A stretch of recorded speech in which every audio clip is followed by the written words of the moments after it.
Soldiers known as the Black Panthers. Congratulations to Compton's Juju Watkins. The USC women's basketball star was named a first-team Associated Press All-American for the second straight year. UCLA center Lauren Betts is also a first-team All-American. Betts is the first UCLA women's player to be named a first-team All-American.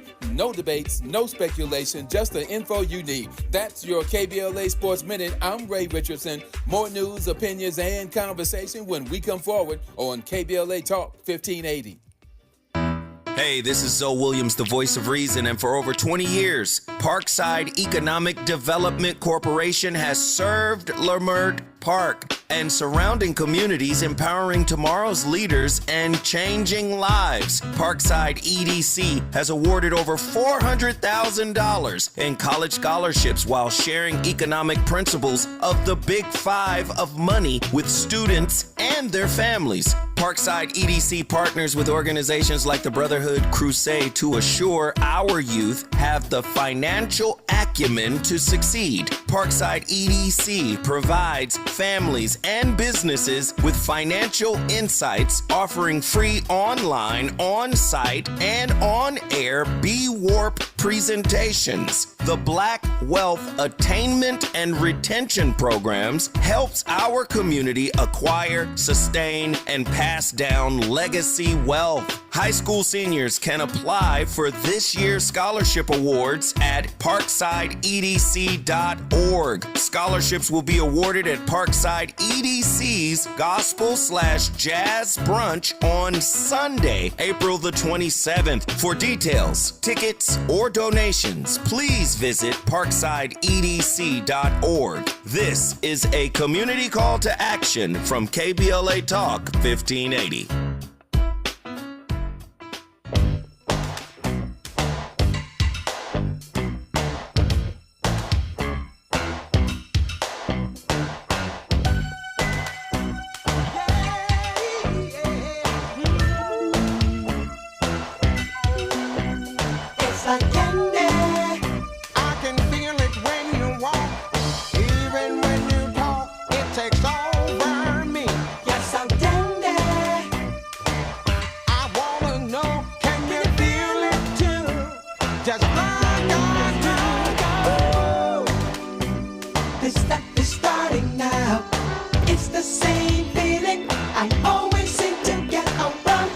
That's Cameo. I'm Tavis, Smiley, and I'm delighted to have you with us in this hour of our program. As promised, a conversation with Emmy Award-winning producer, actor, comedian, writer, podcaster, and more, Larry Wilmore, who is back with his commentary for the hour on the state of our world. In this era of Trump 2.0, even liberal Hollywood, where I sit right now, is ditching DE&I. I am interested to hear Larry Wilmore's thoughts on that and so much more as we move through this hour. Larry, good to hear your voice, my friend. How are you, sir? Hey, Tavis. Nice to speak to you again. I love that Cameo intro, man. That takes me way back. anything for you, Larry Wilmore. Anything for you. No, that is old school in the best of ways, man. That really brings back some good memories. Before we jump into this hour of our conversation, how's the Black on Air podcast doing? Black on the Air is still going strong. You know, we've been on since 2017, I guess, now. And I just love having a different variety of guests and, you know, from things I'm interested in to, you know, what's happening in the world and all that kind of stuff. So it's good. I'm having fun. As you know how these things are. You just keep going and just hope people are listening. You know? Since you went there, let me just follow you. You've been at this since 2017 with your, you know, Black on the Air podcast. Right. Since that time, I mean, you neither you or I could count all the folk who've gotten into the podcast game. What do you make of the way this industry is sort of blown up since you you were early on? But what do you make of the way this thing has just blown up over the years? Yeah, it is interesting. You know, I think. You know, the people we used to call the gatekeepers are having less and less influence, Tavis, and social media has played a big part in that, and people are realizing I don't need a gatekeeper to get to an audience. I mean, it kind of started with Snapchat and Instagram, too, you know, when you see like people like the Kardashians, these people with millions of followers, Tavis. Like, remember when back in the day, people wanted to get a TV show, like that was the destination. Yeah. If I get a TV show, right? But now that's the last. They'll have a smaller audience if they had a TV show. Like, their platform is their audience, and I think podcasts is an area that represents a person can be authentically themselves without gatekeepers around, putting them into a box to satisfy this broad audience. They could have a niche audience. Who cares? Yeah. Of course, you have succeeded in both worlds. In the podcast world, he's succeeding quite nicely with Larry Wilmore, Black on the Air, but also obviously his credits in television history are iconic and legendary. Which leads me to ask, I was just reading a story about this not long ago, and I actually, slow down, Tavis. I hadn't actually considered it until I read this story. Then it jumped out at me like, yeah, that does make sense. So I was reading a story in Variety or Report somewhere, Variety, one of those trade magazines, and the story was really about how podcasts are shaping television now. So people break out with these podcast ideas, to your point, because there are no gatekeepers, and then they blow up.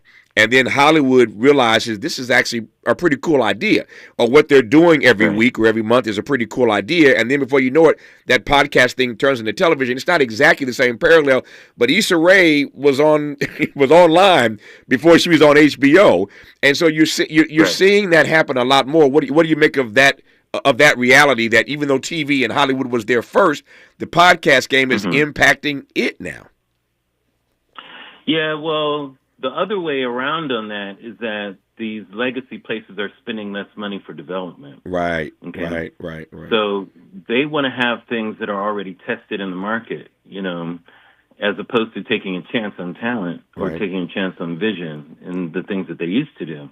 And there's fewer opportunities in the marketplace as well. So they would rather, so it covers their ass, so to speak, a lot of that. I mean, I don't mean to be too cynical about it, but many times when you're a form like television is more of a reactionary form, it doesn't lead the culture mostly. It kind of is a mirror to it, or it kind of reacts to it in most cases. There are a few examples where TV led the culture. The show Roots was one of those examples, But most times television is looking in the rear view, not the windshield. Oh yeah. And so it's a very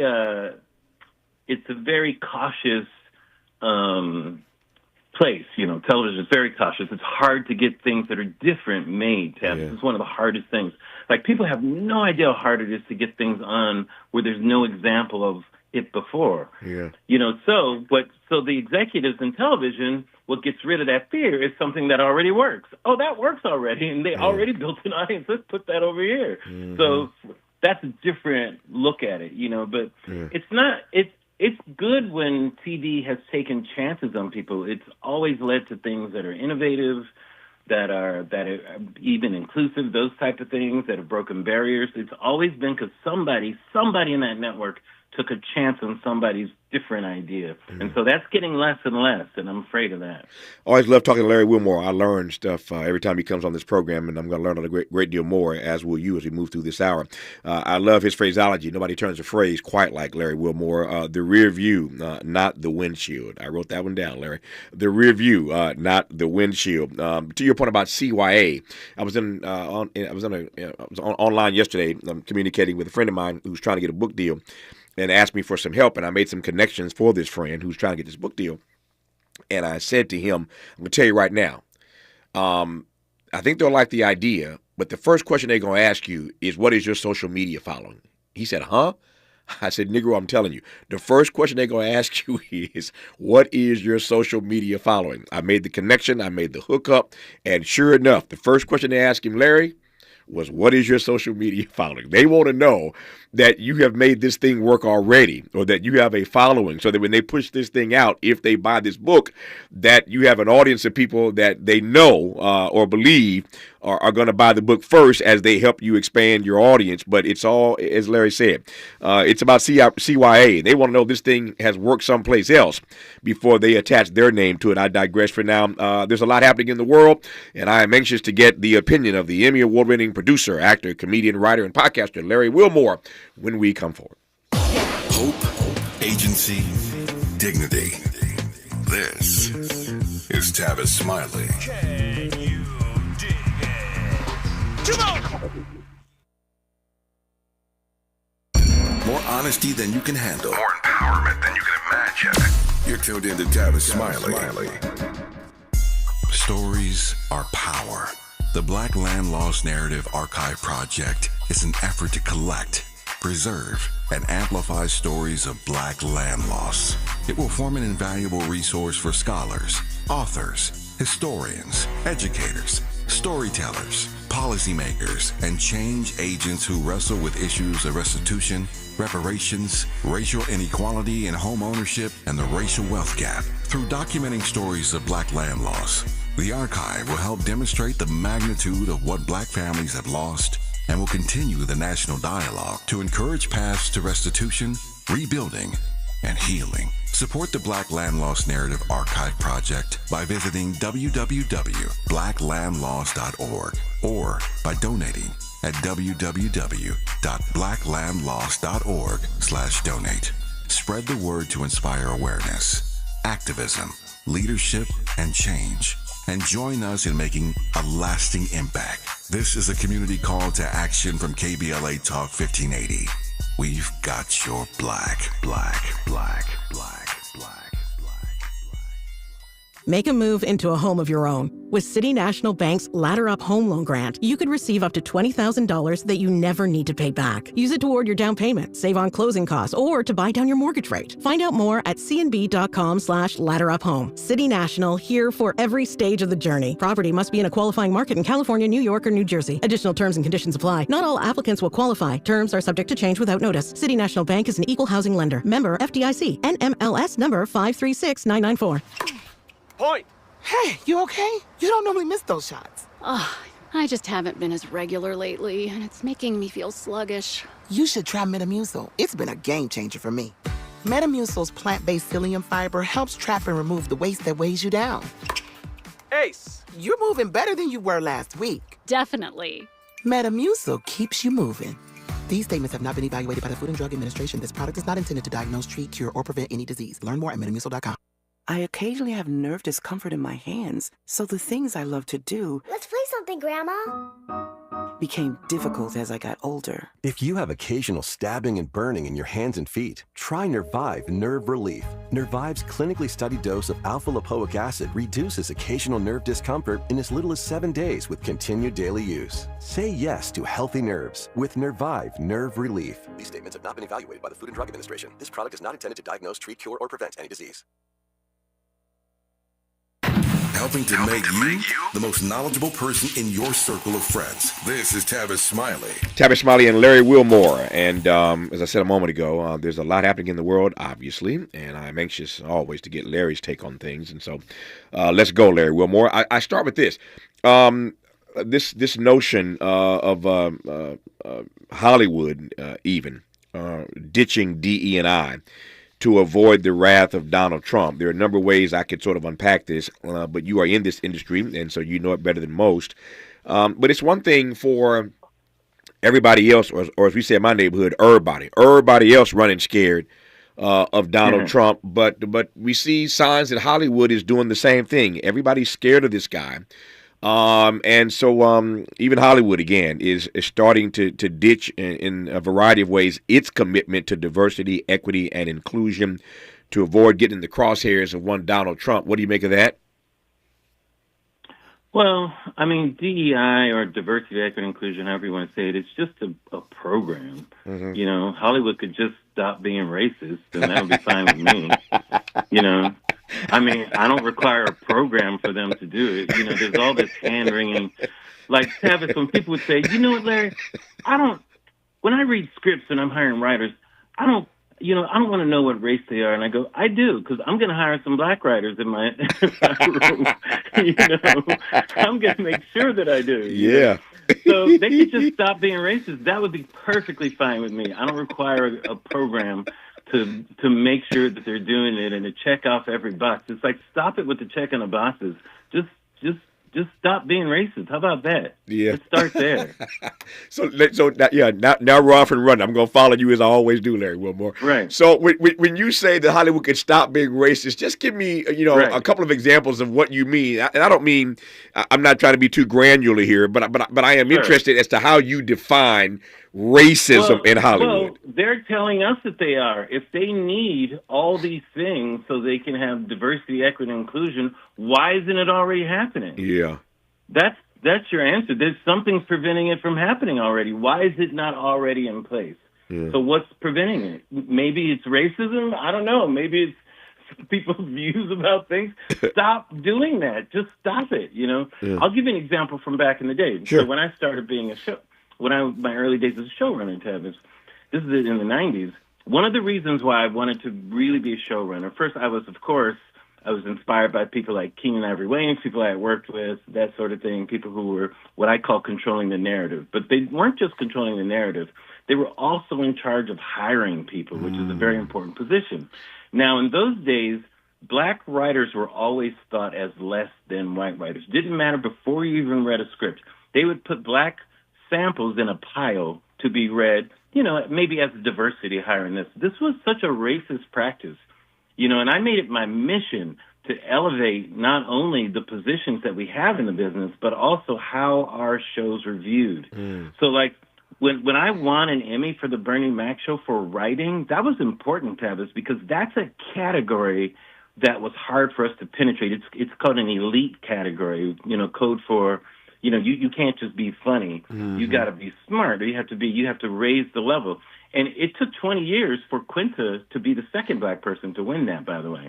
That's how long. That's how hard it is in some of these categories. And it's a respect category, which is kind of a soft racism in Hollywood about who's actually capable of things. Yeah. So that soft racism thing has been around for a long time. And I've always fought that from the inside to put many people like us in the position of authority, not just in front of the camera, but in the positions of authority. Yep. So there's no naivete in asking this question, but honestly, I just want to hear you say it. That's why I'm asking. I want to hear you say it.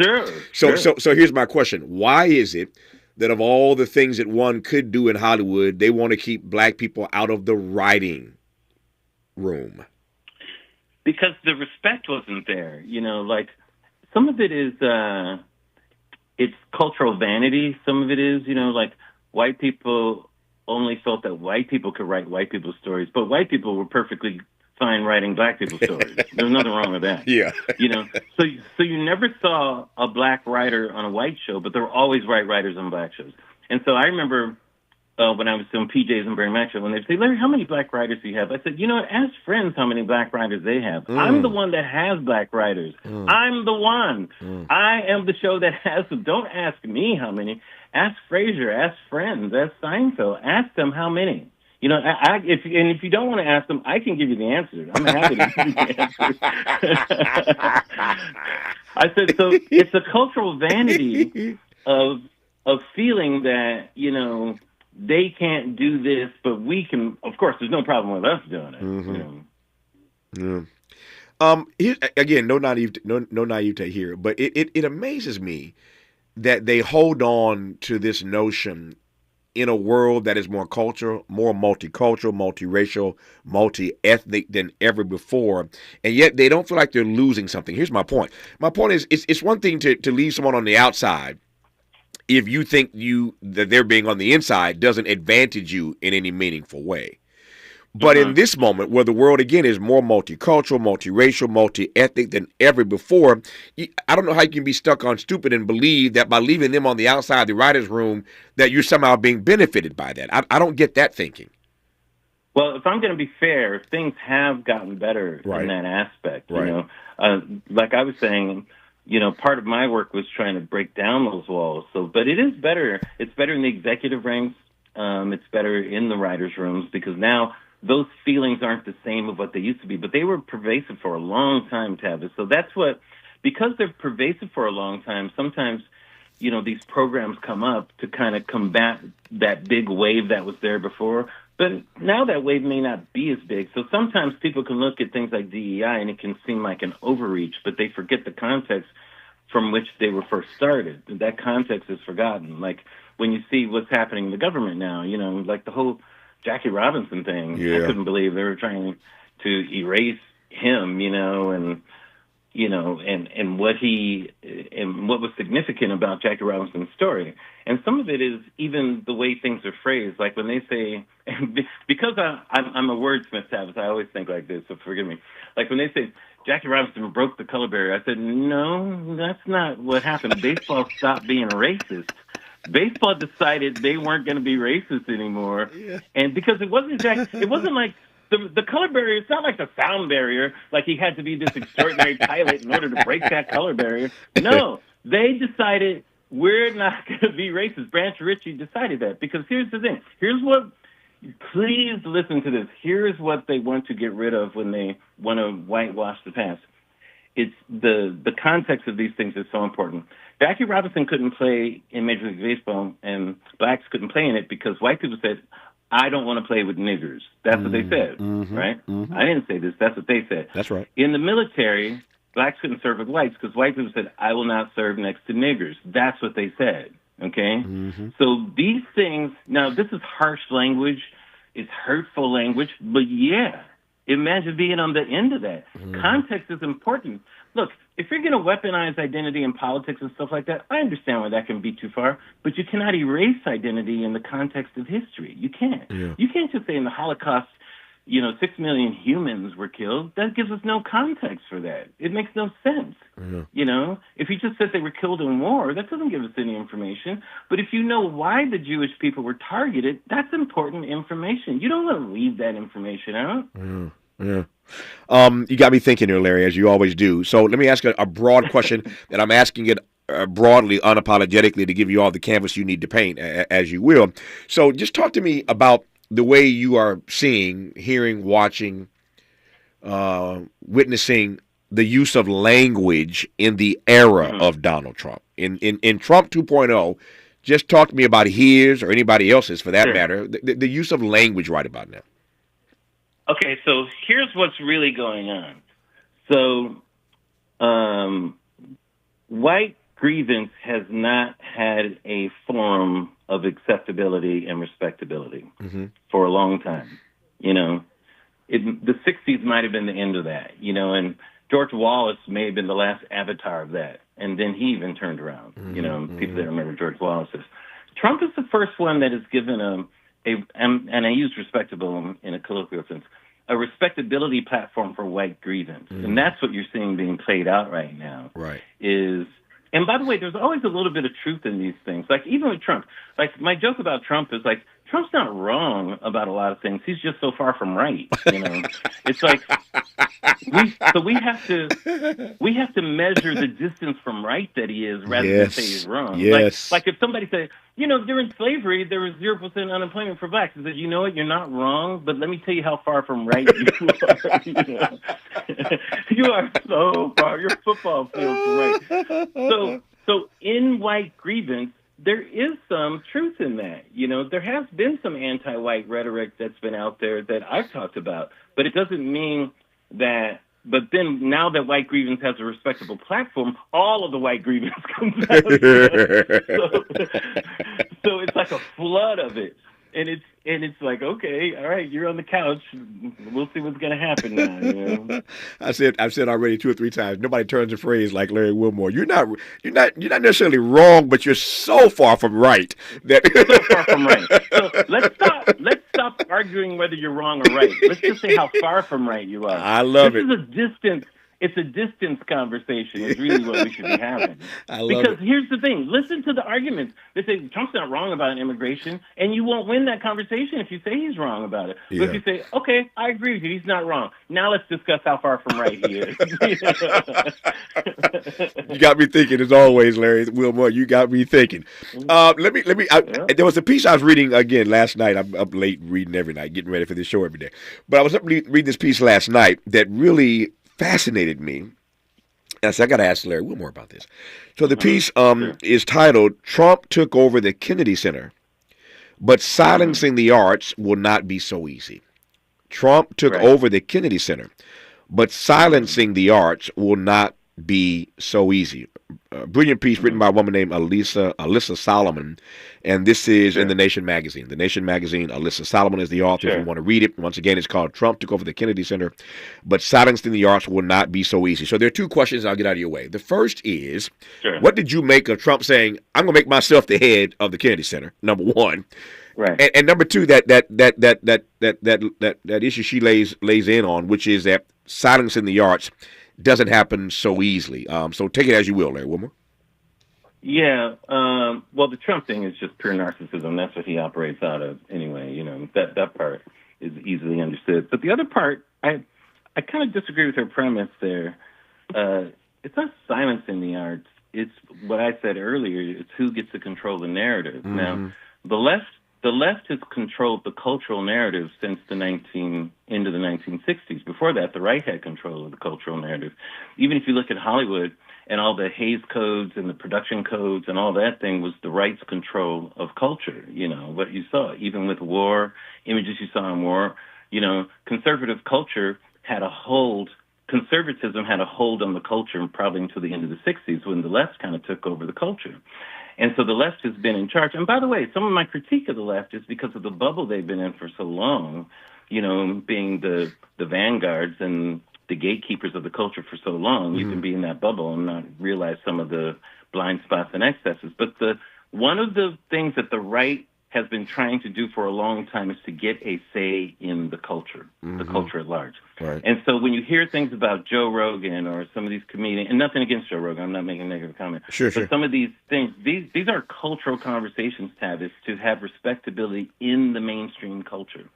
And Fox News was the first kind of, you know, shot into that, you know. First, Fox was an alternative news network. Now it's really a mainstream one now. Yeah. And so the Kennedy Center is just another example of that. It's like it's our turn to have a say in the culture and tell you what's important in the culture. That's what it's about. It's not about silencing the arts. It's about controlling what the definition of art is. Right. No, I get it. I'm looking at my clock here, and there are two things that are running through my head, and you won't have time to respond to either right now. So let me just tell you where I want to go when we come forward. To Larry's comment about the culture wars, it's clear that we are engaged in a culture war, or put it another way, culture wars, plural. My question is, to what end? There was a time I thought I understood what the culture wars were about. But to what end? And I want to just get Larry to respond to that question. To what end, Larry Wilmore, are we engaged in these culture wars? And I'm anxious, of course, given what he said a moment ago, to hear his real-time critique of the left.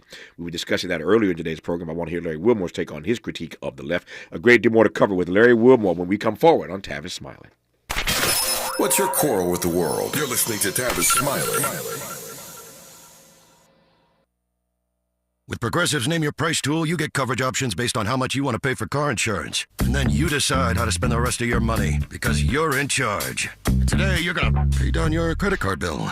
But you decide when you'll pay it. Before the due date, so those interest charges don't get you. But you decide if you pay it in full. But you definitely should, because again, interest charges. With Progressive's Name Your Price tool, we'll help you find coverage at a fair price. And then, you're in charge. Progressive Casualty Insurance Company and affiliates. Not available in all states. Price and coverage match limited by state law. I'm Alexandria Icamoni with 4 things you should know from BIN News. People in Chattanooga, Tennessee are remembering Ed Johnson 119 years after his death. A gathering was held at the Ed Johnson Memorial to remember the black man who was lynched after being falsely accused of raping a white woman. A black University of South Florida medical school administrator is out of a job after claiming that he rebranded programs as a way to get around restrictions against DEI. Dr. Haywood Brown was an associate vice president. Dengue fever is rising among U.S. travelers, including black travelers. The CDC said that nearly 3,500 cases of dengue fever have been reported among U.S. travelers last year. Black basketball fans are excited to see the 64-team March Madness field set. Mount St. Mary's and Xavier grabbed the final spots in the first 4 round from Dayton, Ohio. Get BIN News on demand 24/7 at BINnews.com. Imagine a photograph of your favorite place in California. Then right in the middle of it, one piece of litter. Litter has no place in our lives, not one piece. Together, let's change that. Clean California. Zero litter is the goal. CleanCA.com. This is the KBLA Sports Minute with Ray Richardson. It didn't take long for the Defense Department to have second thoughts about disrespecting Jackie Robinson. 3 hours after removing a story about Robinson's military service from its website, the Defense Department put the story back on the website late Wednesday afternoon. In the short time the story had been removed, the Defense Department faced intense criticism. Before Robinson became Major League Baseball's first black player in 1947, he was a second lieutenant in the U.S. Army. He was also a member of the 761st Tank Battalion, a group of soldiers known as the Black Panthers. Congratulations to Compton's Juju Watkins. The USC women's basketball star was named a first-team Associated Press All-American for the second straight year. UCLA center Lauren Betts is also a first-team All-American. Betts is the first UCLA women's player to be named a first-team All-American. No debates, no speculation, just the info you need. That's your KBLA Sports Minute. I'm Ray Richardson. More news, opinions, and conversation when we come forward on KBLA Talk 1580.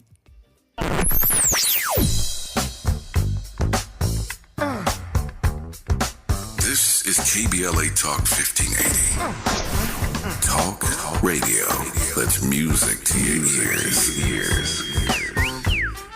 We're unapologetically progressive. KBLA Talk 1580. Let Express Employment Professionals help you hire for contract or full-time jobs. Forget about recruiting, sifting through resumes, and interviews with unqualified applicants. Go to expresspros.com to find the location near you. That's expresspros.com. If you're living with dry age-related macular degeneration or dry AMD, you may be at risk for developing geographic atrophy or GA. GA can be unpredictable and progress rapidly, leading to irreversible vision loss. Now there's something you can do to slow it down and get it going slower. Izervay is proven to slow GA progression. Izervay gets GA going slower. Izervay or avacincaptad pagel is a prescription eye injection used to treat GA. Don't take it if you have an infection or active swelling in or around your eye. Izervay can cause eye infection, retinal detachment, or increased risk of wet AMD. Izervay may temporarily increase eye pressure. Your vision may be impaired after an eye injection or exam. Don't delay. Ask your doctor about Izervay today. Izervay gets GA going slower. Visit Izervay.com. That's IZERVAY.com. Paid for by government.com. Did you know? The United States Mint has issued a new Morgan silver dollar coin in proof condition for the first time. Not only that, they are also minted in 99.9% pure silver for the first time ever in history. Coin experts are calling this an amazing opportunity for anyone that knows the enduring popularity of Morgans. But you must hurry. Only 400,000 of these legal tender silver dollars were issued. These first ever Morgan silver dollars are brand new with stunning mirror-like finish, minted by the iconic San Francisco Mint. Call now and you're guaranteed a new first ever 99.9% pure silver proof Morgan dollar. To learn more, call 1-800-973-9717. If you order now, you will receive a free coin collector bonus pack, a $25 value, free with every order. Call 1-800-973-9717 now to secure your new Morgan silver dollars before they are gone. That's 1-800-973-9717. At the tone, please record your message. You ready? Drop it! Mr. Tavis, Smiley, preach it. Thank you, man. Politics in this country is crazy. You put things in perspective that even I didn't. The right is playing fast and loose with facts and scapegoating everyone under the sun, especially black and brown people. As a white man, I do not agree with this, and I am on my black and brown brothers and sisters' side. Fight the good fight. Know that I am part of the resistance. Let's fight the power. Our freedom of speech is freedom of death. We got to fight the powers that be. KBLA Talk 1580. We've got your black. Helping to make you the most knowledgeable person in your circle of friends. This is Tavis Smiley. Tavis Smiley in conversation with Larry Wilmore, a host of the very popular podcast, Black on the Air. Larry Wilmore, Black on the Air. Emmy Award-winning producer, writer, actor, comedian. Always delighted to be in conversation with Larry. So, Larry, we were talking a moment ago about these culture wars. You were talking about it, really. But it's clear that we're engaged in these culture wars, but my question is, to what end? I'm not even sure I understand what the end game is anymore of these culture wars. What say you? Well, when you say what the end game is, that makes me think about, if people are, what are you fighting for? What are you protesting if we're saying it's a war? Okay. Right. And I'll talk about the left for a second here. One of my critiques of the left is I feel they became too interested in shaming people for doing the wrong things, and more interested in telling you what not to do and the things. It became kind of a scold culture, and youth will naturally rebel against this, let alone people who are ideologically against you, But one of the outcomes of that also was, this is a term I just came up with, is the left got involved in a big way in what I call protest by proxy. And what I mean by that is they were protesting many things they had no real skin in the game of. It didn't really affect them, Like if you look at many of the protests about what's happening in the Middle East, none of these kids are going to be fighting in that war. I'm not saying, by the way, I'm not saying they're just or unjust in their points of view. I'm saying, what is the skin in the game for them? Now, if you look in the 60s, the anti-war movement, there were boys, American boys, dying in that war. There was skin in the game in those protests, And if you ask me, why are companies dropping DEI? You know what, Tavis? Because now they finally have permission to. Who says they didn't always want to drop that? Because many of those DEI implementations, I think, in those companies is kind of a protest by proxy. Did they really have skin in the game in that? Were they doing this because they really believed in it? Or, who knows? So I think culturally, I think what the left needs to do is put itself back in the middle of whatever protest voice it has. Put itself back in it. There's nothing wrong with that. You don't always have to be advocating for someone else. Put yourself in there. And I'll give you an example. So some of these town halls are very interesting to watch. I'm fascinated by them. But what's interesting is when you see the veterans speak, and how much passion they have. And it doesn't matter what side of the aisle you're on their side immediately when they speak. Why?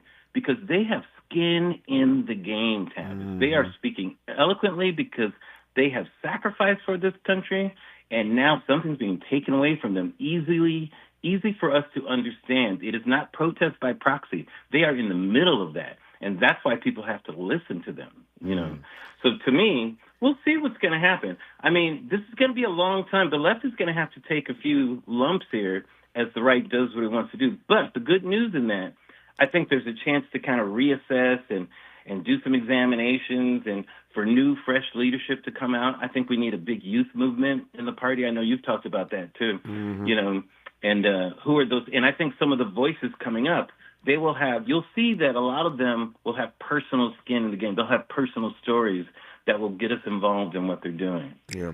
I love that protest by proxy. I love that. But I want to circle back to the other phrase you use, scold culture. Love that as well, yes. Scold culture. And here's my question. I was talking to a guest recently who made, I think, a pretty provocative and powerful point when she noted that it is shame that leads to rage. When you shame people, they respond with rage. So if I hear you clearly and correctly, one perhaps can argue that the rage we are experiencing now is because of the shame game that the left played yesterday? Possibly. There's some shame that I think is proper, Right. There's some things people should be shamed for, But when shame is just a tool, just like any other tool, and it's not thoughtful, then I would agree with that. Of course people are going to react like that because shame is one of those id emotions, it goes right to your id, that's, you accuse people of those types of things. That's why they're going to react like that. So, yeah, I don't disagree with that at all. Yeah. I have used this phrase. You got your phrases. I've got mine. And one of the phrases that I've used for some time, it doesn't apply to everybody. Let me be abundantly clear about this. Not everybody is worthy of this. But I use the phrase often, citizen artist. And whether one accepts that phrase or not, I think there is a legitimate question to be asked. We were talking earlier about the Kennedy Center and this notion that this writer in The Nation magazine suggests that silencing the arts will not be so easy. I love the way you flip the frame on that and cause us to think about it a little bit differently. But the question is, what is the role in this moment, as you see it, of the citizen artist? Well, that's interesting. You know, I don't think those. I feel like that role should never change. Really, I mean, for the artists. I think they have a role, but it's not necessarily what people view as a function. Like, people always sometimes feel that the artist is the agent of change, but not really. They're really just the agent of expression, because some art is 100 years ahead of its time, Yeah. I mean, it's really ahead. But it's more about expression more than anything else. It's up to people who actually are in those positions of power to recognize that things need to change and do something about it, too. Sometimes there's too much pressure put on an artist to lead the way with changing something, as opposed to, recognizing that their job is really to express something. It's to give us an expression of something.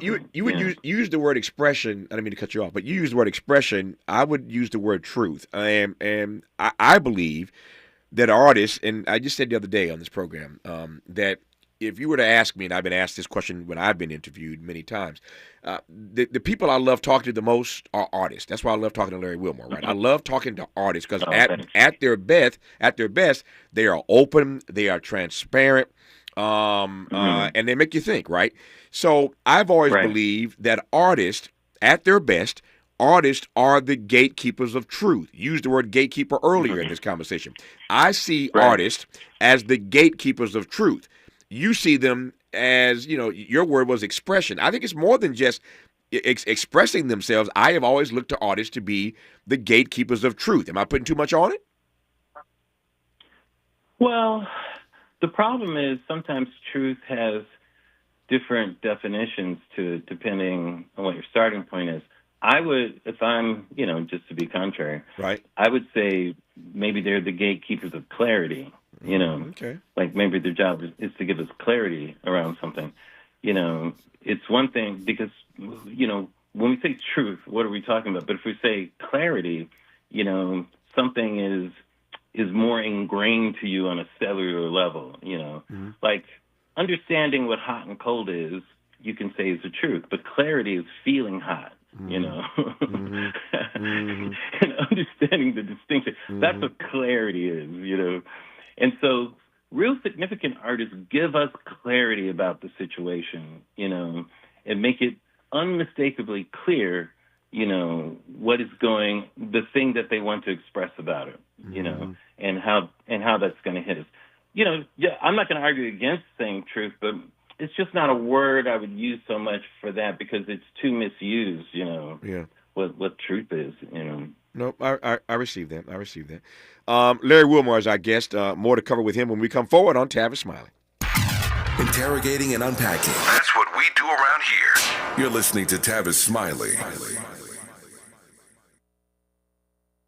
This is an ad by BetterHelp.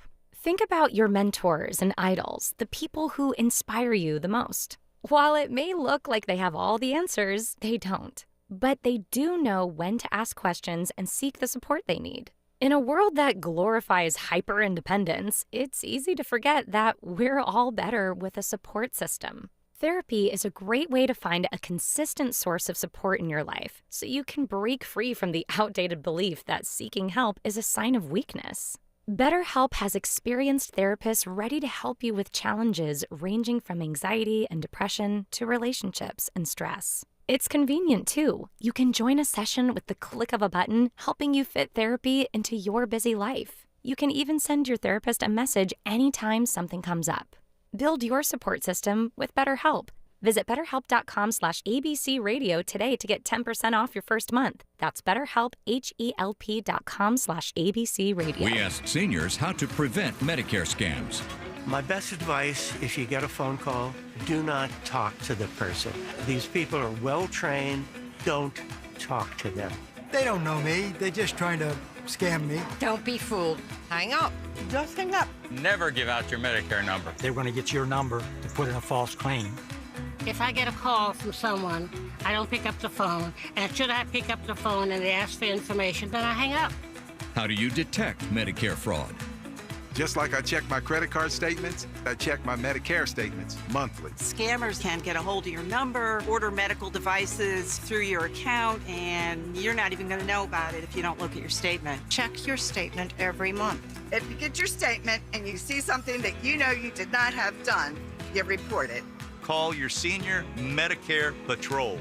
To report Medicare fraud, call the Senior Medicare Patrol at 855-613-78. The revolution will not be televised. What's up? It is Killer Mike, also known as Michael Render, and I'm encouraging you to listen to more, not less, of Truth Time with Dr. Cornel West and Senator Nina Turner on KBLA Talk 1580. Privacy policy and terms and conditions posted at textplan.us. Texting enrolls for recurring automated text marketing messages. Message and data rates may apply or apply stop, opt out. Individual results may vary. Consult a doctor prior to use. If you've struggled to lose weight in the past, this important message is for you because you could lose as much as 50 pounds or more with Zelfie. Zelfie makes it easy and affordable to get weight loss treatment 100% online. Zelfie providers can prescribe FDA-approved GLP-1 weight loss medications clinically shown to help people lose weight like Wegovy, Zepbound, and others. Plus, help get the medication covered by insurance so it's as little as $0 a month. The doctors are super helpful, and the meds have been a game changer. It's the first program I've had success with. Before Zelfie, I was unable to lose weight, even though I was eating healthy and exercising 6 days a week. Zelfie helped me not only lose weight, but I feel so much better. Text GOAL to 200-300 to get started today with Zelfie and see if weight loss medications like Wegovy or Zepbound are right for you. Don't wait. Text now for a link to your exclusive offer. Text GOAL to 200-300. That's GOAL to 200-300. GOAL to 200-300. Made fresh daily in Leimert Park, Los Angeles, California. You're listening to Tavis Smiley. Tavis Smiley and Larry Wilmore. Larry, before I push forward, I want to go back for a second. I'm looking at a number of comments and questions coming in, and I wanted to share this right quick. Somebody writes, for a moment it seemed, Tavis, that Hollywood was interested in telling black stories. As you and Larry Wilmore were discussing moments ago, now with DEI under attack, is that going to be a priority for Hollywood anymore? The color that Hollywood is always most interested in is green. Yeah. You know. Yeah. And so I have said that in the past, and I believe it to be true. Now, the good news is there really are more people who are diverse and of color behind the scenes at the executive levels in these studios and stuff who are making the calls on things. So that's what the big change is, you know.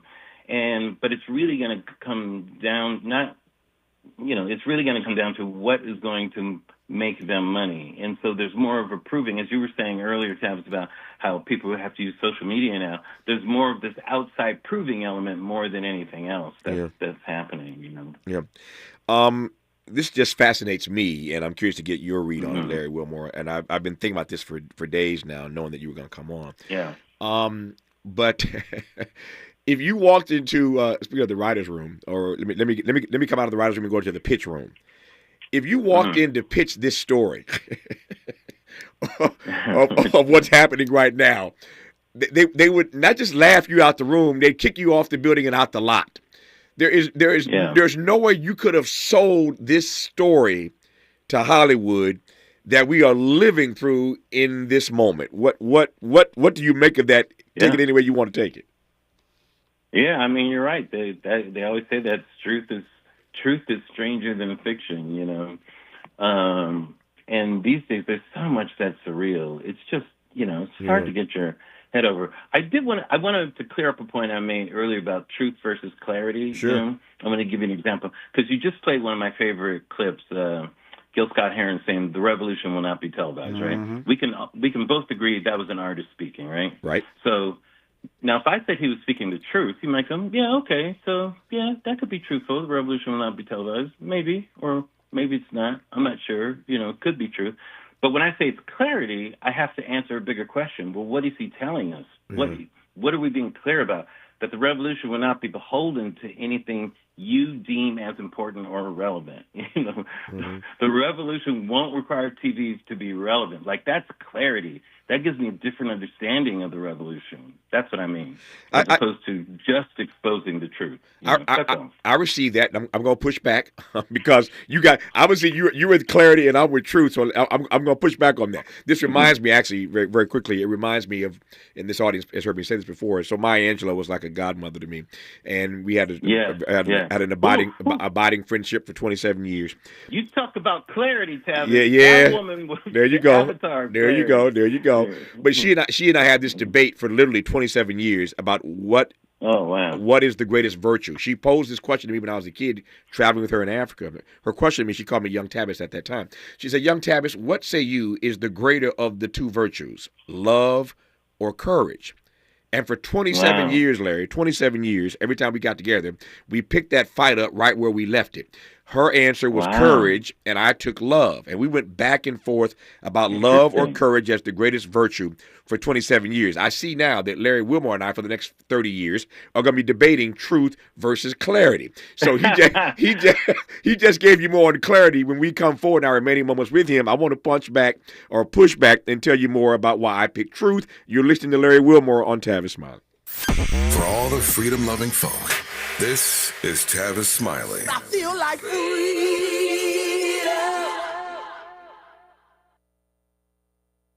If you're like me, 60 and retired, making ends meet, especially here at the supermarket and drugstore, is tough. I'm so blessed to have found benefitscheckup.org. It's a free and confidential website from the National Council on Aging that connected me to $1,200 a year in programs that help pay for food, medicine, utilities, and more. Maybe it can help you. benefitscheckup.org. You know where you want to go in life, and City National Bank can help. City National knows the dedication it takes to build your vision for the future into a reality, and our team is here for you. We have a wide range of options to help, from personal savings accounts to interest-bearing money market savings accounts and more, all designed to help you get where you want to go. City National, here for every stage of the journey. Learn more at cnb.com. City National Bank is a subsidiary of Royal Bank of Canada, member FDIC. Some people just know they could save hundreds on car insurance by checking Allstate first at 888-ALLSTATE or allstate.com. Like you know to check your sunroof is closed first before driving through the car wash. Whoa, whoa, whoa, whoa. Oh, no. Wait, whoa. Yeah, checking first is smart. So if you want to save money, check Allstate first at 888-ALLSTATE or allstate.com. You're in good hands with Allstate. Savings vary. Terms apply. Allstate Fire and Casualty Insurance Company and affiliates, Northbrook, Illinois. KBLA Talk 1580. We've got a lot to talk about. KBLA Talk 1580 reminds you, when we fight, we win. The Youth Justice Coalition is challenging America's addiction to incarceration and discrimination. YJC works to dismantle policies leading to mass incarceration, law enforcement violence, and the school-to-prison pipeline. Their approach? Transformative justice, community intervention, free LA high school, legal defense, and system monitoring. YJC promotes safety without relying on prisons. Their goal? Prevent system contact and help people exit the system through direct action, advocacy, and education. Want to get involved or need help? Call 323-235-4243. That's 323-235-4243. Join YJC in creating change. When we fight, we win. KBLA Talk 1580, your voice for justice. This is a community call to action from KBLA Talk 1580. Hey there, Los Angeles. This is James Lucky Jr., publisher and editor of Los Angeles News Observer. Are you hungry for news that matters to you in the African-American communities of Los Angeles? Well, buckle up, because we got the scoop you've been craving. Stay in the know and never miss a beat with our free weekly publications conveniently available near you. Or hop on the digital wave and become an exclusive subscriber at OGNSC.com. Don't forget to join the party on Instagram and Twitter at OGNSCINC for behind-the-scenes access and sizzling updates. No more FOMO. Let's stay informed, connected, and empowered together. Let's get back to more of this rich dialogue with Tavis Smiley. All right, Larry Wilmore, before I give you my closing comment, and then I'll let you wrap this show in this hour. Let me pull Miles on microphone. Miles, my board out. We were having this debate about truth versus clarity here in the studio, and so Miles found Miles typed it in. And here's what AI. We were talking about social media earlier. Here's what AI Larry Wilmore has to say about truth versus clarity. Give it to me, Miles. Says truth is the foundation for artists. The honest expression of one's inner world, emotions, and experiences is the cornerstone for the artist making their art. But clarity is the foundation for good art. It helps ensure that your message is communicated effectively, and that should always be the goal. able to communicate with the people digesting the art. So truth is the foundation for artists. And clarity is what again? So foundation for the actual art. Foundation for the actual art. Larry, does that resonate with you at all? That's what AI says. I would argue that they're conflating truth with honesty. Right. When an artist is honest with themselves, that's what happens. And then clarity is the distillation of that honesty in terms of culture or whatever. Okay, so let me stick up for our queen, Maya Angelou, real quick. Yeah. Because I agree with her, Tavis. And let me tell you real quick. Oh, Larry. Okay, here, let me tell you real quick. It's real simple. Love versus courage. Right. Love involves emotion. This is clarity. Courage involves action. Okay? Right. So doing the right thing because of love, you do it because of how you feel. But with courage, you do the right thing in spite of how you feel. Your feelings are irrelevant when it comes to courage. In fact, most of the time you have to overcome how you feel because doing the right thing is more important than how you feel about something. Love is only interested in how you feel about it. Bam! There you go. You're right, Maya. You were right. Who needs you, Larry Wilmore? This is your last appearance on this program. This is your final appearance. No! Your final appearance on this program, man. But let me say this though. Back to truth and clarity. This is getting good, and I ain't got but 2 minutes left here. Okay. When I'm in the audience and I'm watching August Wilson's work on stage, that ain't clarity for me. That's truth.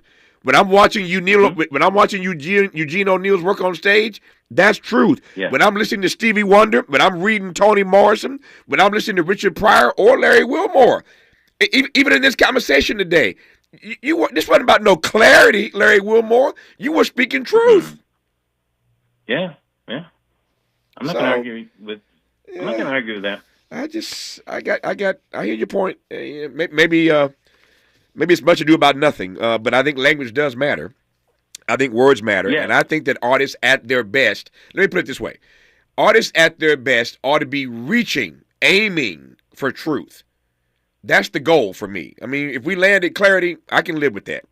But the goal ought to be, I think, to put some truth out there that the rest of us can wrestle with. Because, again, you all have the platforms, you have the voice to say the stuff that many of us can't say. We just can't say it. Yeah, so Tavis, once you have truth out there, what are you going to do with it? That's where you need clarity. Yeah. Clarity gives you the tools to understand why truth is important. Yeah. Why is truth important? Yeah. That's what clarity tells you. Yeah. Clarity tells you why truth is important, why we need truth. All of those are under clarity. Clarity gives you an understanding in your DNA, whereas truth makes you go, oh, I get that, Yeah. But clarity gives you an understanding where you cannot turn back. Yeah, but no turning back when you're clear about something. Yeah, but I can't live in clarity, Larry. I have to live in truth. Of course you can. No, of course you can. No, you can't. Clarity doesn't come without truth. Clarity, I agree with you. Truth is on the way to clarity. You can't have clarity without the truth. Yeah. But clarity is the goal, not truth itself. Because what are you going to do with truth? Let me give you an example. 30 seconds. So 30 seconds. Go for it. People know that it's true that eating the wrong thing will hurt them. So they have that truth in them, right? Yeah. So you know what they don't have? They don't have clarity. They don't understand the consequences of their actions. They're not clear about that. Yeah. Usually it's not until something happens to them that they get clarity around, oh, this thing that I know to be true, I can now implement because now I have clarity around it. So clarity governs your ability to act upon truths. As I said a moment ago, this is going to be like a barroom brawl, the same one that Maya and I had for 27 years about love and courage. Larry Wilmore and I have just started a fight for the next quarter century. I love it. I'm ready about for truth Come versus clarity. In the meantime, check him out on Larry Wilmore Black on the Air. Larry, as always, I delight in these conversations, man. Thank you for your time. Have a great rest of your day, my friend. I love you, Tavis. Keep doing what you're doing. Thanks for being out there. I love you back. Stay strong. Back here tomorrow. Tomorrow's Friday. The best of Tavis Smiley. Until then, keep the faith.